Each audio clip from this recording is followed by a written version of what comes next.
إيش العاملة فانتبهوا لما تحط أشياء زي كذا لازم الواحد ينتبه ማዳሞች በአሁኑ ሰዓት ላይ በጣም ከፍተዋል ማለት ነው። በተለይ ደግሞ አንዳንዶቹ ቢስሚላህ በአሁኑ ሰዓት ላይ ደግሞ ጭራሽ ስራዬ ብለው ሶሻል ሚዲያ ላይ የሰራተኛ ስራ ብቻ ነው። በቃ ሰራተኛ እንዴናት ሰራተኛ እንዴናት በቃ እኛን ኩፉ ለማድረግ ማለት ነው። አስቡት እንግዲህ እባካችሁ መዳም ቤት የምትሰሩ እህቶቼ እባካችሁ ጥንቃቄ አድርጉ። ደግሞ እንደዚህ አይነትም ስህተት ከመስራት ተቆጠቡ ማለት ነው። እሱንም አስከቴ ነግራችኋለሁ። በተለይ ደግሞ በተለይ ጠለብ ቤት የምትሰሩ እህቶች ካላችሁ ከዚህ ነገር እንድትጠነቀቁና ራሳችሁ እንዲጠብቁ ፈልጋለሁ ማለት ነው። ለምን አንዳንድ መዳሞች የሚያደርጉትን ተንኮል እነግራችኋለሁ ማለት ነው። አሰላሙ አለይኩም ወራህመቱላሂ ወበረካቱ። ውድ ቤተሰቦቼ እንዴት ናችሁ? ሰላም ናችሁ? እኔ ጋር ሁሉ ሰላም ነው። አላህ ሱብሃነሁ ወተዓላ በያላችሁበት ሰላማችሁን ያብዛልኝ፣ ሀገራችንም ሰላም አድርግልን ያልኩኝ እንደተለመደው በአዲስ ቪዲዮ መጥቻለሁ ማለት ነው። ዛሬ ይዤላችሁ የመጣሁት በተለይ ጠለብ ቤት የምትሰሩ እንዲሁም ደግሞ መዳም ቤት ኖርማል አሁን ለምሳሌ ውጭ ላይ በወር ኢጃዛ እየወጣችሁ የምትመለሱ የምትሰሩ ከሆነ ጥንቃቄ ልታደርጓቸው የሚገቡ ብዙ ነገሮች አሉ ማለት ነው። በተለይ ደግሞ በአሁኑ ሰዓት ላይ ማዳሞች ክፉ ሆነዋል። በሶሻል ሚዲያ እያስተላለፉት ያለው ነገር በጣም ያኔ በቃ የሚያናድድ ገብቷቸዋል። ጥሩ ነገር የሚያስተምር ነገር የራሳቸውን ገመና ደብቀው ሰራተኞችን ክፉነት በቃ ሰራተኞች ክፉ እንደሆኑና እምነት እንዳይማይገባቸው አድርገው ሶሻል ሚዲያ ላይ ወጥተው እየተናገሩ ነው የሚገኙት ማለት ነው። አንዷማ ጭራሽ ስራይ ብላ ስልኳን አስቀምጣ በቃ ሰራተኛ ሲሳፈር እሷ እንድትጠራ ተዘጋጅታ የተቀመጠች ስራይ ብላ ያዘችው። እንዲሁም ደግሞ ስትፈትሽ ደግሞ ምንም በቃ ሆን ብላ ቪዲዮ እየቀረጸች ሰራተኞች እንዲያደርጉ እያለች ሌሎች መዳሞች ሰራተኞቻቸውን እንዳይተማመኑ እያደረጉ ብዙ ክፉ መዳሞች አሉ ማለት ነውና እኔም ከዚህ በፊት ደርሶብኛል። ብዙ ጊዜ ነግራችኋለሁ። ያልሰማችሁ ካላችሁ ደግሜ ነግራችኋለሁ ማለት ነው። እና በተለይ ደግሞ ጠለብ ቤት ሆናችሁ እነሱ እየፈለጓችሁ አንድ አመት ጨምሪ እንዲሁም በቃ እንዳትሳፈሩ እየፈለጉ እናንተ ደግሞ አይ ግዴታ መሳፈር አለብኝ ብላችሁ ስትሳፈሩ በቃ እናንተን አይሆን ተንኮል አድርገው እናንተን ችግር ውስጥ ለማስገባትና ጥፋተኛ ለማድረግ እንዲሁም ደግሞ ለመበቀል የሚፈልጉ አንዳንድ አረቦች አሉ ማለት ነው። እኔ ከዚህ በፊት ምሰራበት የነበረ ገጠር ነበረ ምሰራው። እኔ ጠለብ አይደለሁም ግን ገጠር የሆነ በቃ በጣም ገጠር በደላላ ነበረ የሄድኩት። ከዛ በፊት በጀማዓ ነበረ የሚሄደው። በአጋጣሚ ደግሞ ስራ ስለጠፋ በደላላ ተነስቼ ሄድኩኝ ማለት ለዛውም ገጠር እና ከሄድኩ በኋላ ወሬን ጨረስኩኝ። ወሬን ከጨረስኩ በኋላ ብር ስጠይቅ ብሬን ከለከሉኝ ማለት ነው። ብር በኋላ ከነገ ወዲያ ነገ እያሉ ወር ከ15 ሆነኝ። ከዛ እኔ ደግሞ ፈራሁኝ። ለምን በቆየው ቁጥር ብሩ በተጠራቀመ ቁጥር አረቦች እኛ ብር የሆነ ጠርቀም ብሎ ሲያዩት በጣም በአይናቸው ላይ ሆነ በቃ ወርቅ እንደ ወርቅ ነው የሚያዩት። ለኛ የሚሰጡትን ብር ወላሂ ውጭ አውጥተው የሆነ በቃ ሆነች ምግብ ነገር ገዝተው የሆነ ለራሳቸው የሆነ ነገር ማድረግ ይፈልጋሉ ማለት እናንተ እነሱ ቤት እየለፋችሁ 24 ሰዓት ስራ እየሰራችሁ ምግባችሁን በስነ ስርዓት ሳትበሉ እንቅልፍ በስነ ስርዓት ሳትተኙ ለነሱ እየሰራችሁ እና እነሱ ግን በቃ ለናንተ የሚያወጣት 10 ሪያል የሆነ ትከነክናቸዋለች። ገብታችኋል? መስጠት አይፈልጉም። ለሰራተኛ ከሚሰጡ ውጭ አውጥተው ቢጥሉት ይመርጣሉ ማለት ነው። ብዙ ጊዜ ያጋጠመኝ ነገር ስለሆነና ከዛ ወር ከ15 ሲሆነኝ አይ እኔ አልፈልግም ስለዚህ ግዴታ በቃ ወደ ሪያድ መልሽኝ ስላት لا اجلسي خليكي هنا عشان هنا نبغاك طوالي خليكي 3 شهور 4 شهور يعني 4 ወር 3 ወር ተቀመጪኛ እንወድሻለን። በጣም ስራሽ አሪፍ ነው። በጣም እንደሌሎች ሰራተኞች አይደለሽም። ስልክ ላይ አታተኩሪም ምናምን አለችኝ ማለት ነው። እኔ ደግሞ እሺ እንደዛ ከሆነ ብሬን ስጪና በባንክ ወደ እኔ የሚፈልገው ሰው ጋር አድርሽልኝ ስላት አይ ባባ አልወረደለትም ምን አለች መጀመሪያ አልወረደለትም አለችኝ። ከዛ ደግሞ ቀጥላ ምን አለችኝ ባንኩ ስለተበላሸ ሲስተም ላይ ገብቶ ላንቺ ብር ማውጣት አይችልም አለች። አይ እንደዛ ከሆነ ስራ አልሰራም አልኳት። ከዛ ቀን ላይ ያጸዳሁትን ውጭ ማለት ነው ውጭውን ይሄ ሆሽ ሚሉትን ማለት ነው። ከዛ አዝድቼ አጥቤ ደግሞ የሚገርማችሁ ነገር በላጡን የውጭውን በላጥ ማለት ነው ቱራም ምናምን ይቀመጥበታል ታውቃላችሁ። ከዛ እሱን አጥበና ከዛ እንደ ቤት ውስጥ ወለውለዋለሁ ማለት ነው። ግዴታ እንደዛ ማድረግ አለብሽ ትለኛለች ማለት ነው። እንደዛ ጧት ተነስቼ ለዛው ሙቀቱ እየለበለበኝ ገጠር ታውቃላችሁ ምን ያክል ችግር እንደሆነ ግን እንደዛም ሆኖ ምን አደረግኩኝ? ያንን አዝድቼ ወልውዬ እንትን ያልኩትን ተመልሰሽ ወጥተሽ ወልውዬ ያለችኝ። ለካ እሷ ሻንጣዬን ለመፈተሽ ፈልጋ ነው እኔን ቦታው ላይ እንዳኖርና በቃ እኔን ችግር ውስጥ ለማስገባት ስለፈለገች ነው ይሄንን ነገር ያደረገችው ማለት ነው።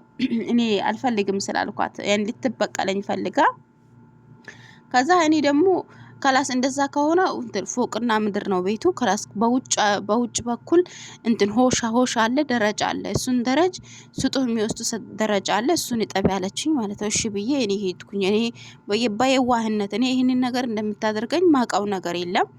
ከዛ በሆሽ በኩል ሄጄ እሱን እያጠብኩኝ ከዛ ጨርሼ ስመለስ ሻንጣይን ሳይ ሻንጣይ እንትኑ ዚፑ ማለት ነው ተበጥሷል። ሻንጣይ ተቀዷል። በዛ ላይ ደግሞ ልብሶቼ እንዳለ ብትንትን ብሏል። ልብሱን እኔ እንዳላይ ብላ ላይ በላይ መጀመሪያ እጥፍጥፍ አድርጌ ያስቀመጥኩትን ልብስ ላይ በላይ አድርጋ እንትን ብለዋለች። ከዛ ለምንድነው እንደዚህ ሻንጣ የሆነው ስላት ማድሪ ምናምን አለችኝ። ፈትሸሽ ነው አልኳት። አዎ አለችኝ።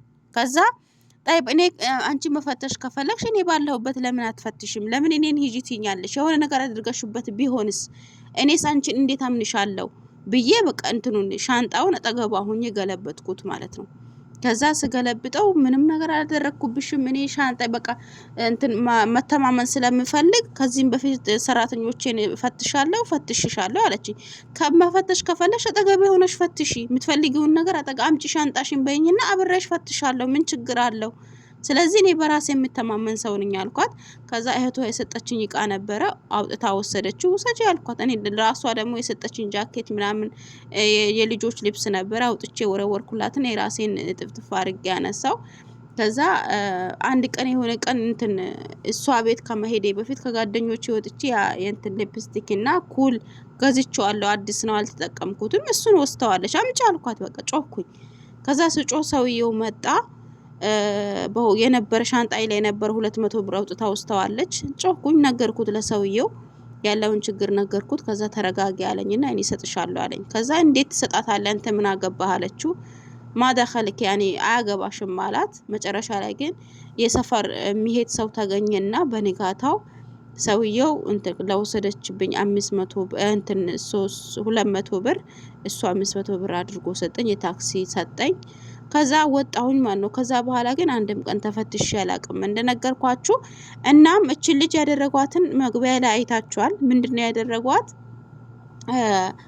እሷ በሌለችበት ለምሳሌ እሷ ወደ ሀገር ልትሳፈር ስትል ግዴታ እናንተ ሻምፖ ምናምን ከገዛችሁ እንዳይፈስባችሁ ሸጠርጦን ታደርጉበታላችሁ፣ የምትን ታሽጉታላችሁ አይደል እንዴ? እንደዚህ ሰራተኞቹ እቃቸውን ሲያሽጉ ውስጡ የሚያስቀምጡበት ነገር ስላለ ግዴታ መፈተሽ አለባችሁ ብላ ነበረ ስታስተምር የነበረው ማለት ነውና እና እኔ እኮ ግራ የሚገባኝ ነገር ምን እንደሆነ ታውቃላችሁ? ራሳቸውን እንደ ጥሩ ነገር አድርገው ማንኛውም ሰው ወደ ሌላ ቦታ ሲሳፈር ግዴታ ሻምፖ ፈሳሽ ነገር ከሆነ ግዴታ ይታሸጋል፣ ግዴታ ነው። ይሄን ግን እነሱ ምንድነው ያደረጉት? ውስጡ ላይ የሆነ ነገር ጨምሮበት ሊሆን ስለሚችል እንትኑን አሁን ለምሳሌ ሻምፖን ደፍታችሁ ጋልብጣችሁ ሳታዩ እቃውን እንዲወስዱት አትፍቀዱላቸው ብላ ስትናገር ነበረ። ልጅቷ ለመሳፈር ብላ የገዘችውን ሻምፖን፣ ፉርሻዋን እንዲሁም ደግሞ ማጁን ስናኑ ሁሉ ነገሩን አውጥተው ቀሞት ማለት ነው። ቀሞተዋት ባዶዋን ነው የሸኟት። አስቡት እንግዲህ እሷ ወደ ሀገሯ ለመግባት ፈልጋ ሻምፖ ገዝታለች፣ የተለያዩ እቃዎችን ገዝታለች በብሯ። ለዛውም እነሱ አይደለም እኮ የሚገዙላት፣ በብሯ የገዘችውን ካልፈተሽም ብለው አውጥተው ቀምተዋት፣ መጨረሻ ላይ ግን ባዶዋን ነው የሸኟት ማለት ነው። አንዳንድ አረቦች በጣም ከክፉነታቸው በአልፎ ተርፎ በጣም ሙሲባ የሆኑ የበቃ የሰው ልጅ የሆነ በቃ ጥሩ ስትለብሱ ማይወዱ። አሁን አንዳንድ አረቦች ጭራሽ አሁን እኔ ራሱ ያለሁባት ሴትዮ ኢድ ሲደርስ ራሱ ወላ ጥሩ ልብስ አትገዛልኝም። ለራሴ እንኳን አሁን እዚህ ጋር የለበስኩትን ቶብ ማለት ነው በቀደም እኔ ቶብ ከገዛው ቆይቷልና ግዴታ ቶብ መቀየር ስለነበረብኝ ሄድኩኝ። እንትን ሱቅ ሰጂኝ አልኳት። ከዛ ከልጆቹ ጋር ሂጅ ያለችኝና እንደዚህ አይነት ቶብ 2 ገዝቼ ያመጣ አንድ አይነት ከለር ነው ግን ከለሩ አንድ እንትን ቅርጹ አንድ አይነት ነው ግን ከለሩ ትንሽ ይለያያልና እሱን ሳመጣ ያምርብሻል፣ ማሻአላህ የት ነው ገዛሽው? በስንት ነው ገዛሽው አለች ማለት ነው። እኛ ላይ ልብስ ሲያምርብን ጥሩ ስንለብስ እንዲሁም ደግሞ የሚያማምሩ ነገሮች ስንለብስ በቃ እኛ ጥሩ የምንለብስና በቃ እኛ ያለ እነሱ እኛ የምናምር አይመስላቸውም ማለት ነው። የሆነ ነገር አምሮብን ሲያዩ ደግሞ በጣም ነው የሚበሸቁት፣ በጣም እንትን ይናደዳሉ። እኛ ጥሩ ነገር ለብሰን የሆነ በቃ የሆነ ነገር ራሱ ስትናገር ሀገራችን ላይ እኮ እንዳለ ብላችሁ ስትሏት እናንተ ሀገር ላይ እንዳለ ትላለች። በቃ አንድ ቀን ጭራሽ እንትን ገሳ ለመክሰላ ምናምን አለ ወይ ስትለኝ አዎ አለ፣ እንዴት ነው የማይኖረው? እናንተ ሀገር ብቻ መሰላችሁ እንደ ሁሉም ነገር አለ እኮ እንትን ሙከየፍ ራሱ አለ። ግን ገጠራማ ቦታ ሙከየፍ ስለማንፈልግ ነው እንጂ ሁሉ ነገር የምንፈልገው ነገር ሁሉ አለ። እኛ እኮ የተሻለ ህይወት ይኖረናል ብለን እንጂ ወደ እናንተ ሀገር የመጣ ነው እንጂ ምንም ነገር ከሀገራችን አላጣንም። እና እናንተ ወደ ሌላ ሀገር ህይወታችሁን ለመቀየር እንደምትወጡት እኛም ሰው እዚህ ሳውዲ አረቢያ ብለን ነው የመጣ ነው እንጂ አልኳት ማለት ነውና ሀባይቢ ቪዲዮ ላይክ ሼር አድርጉት።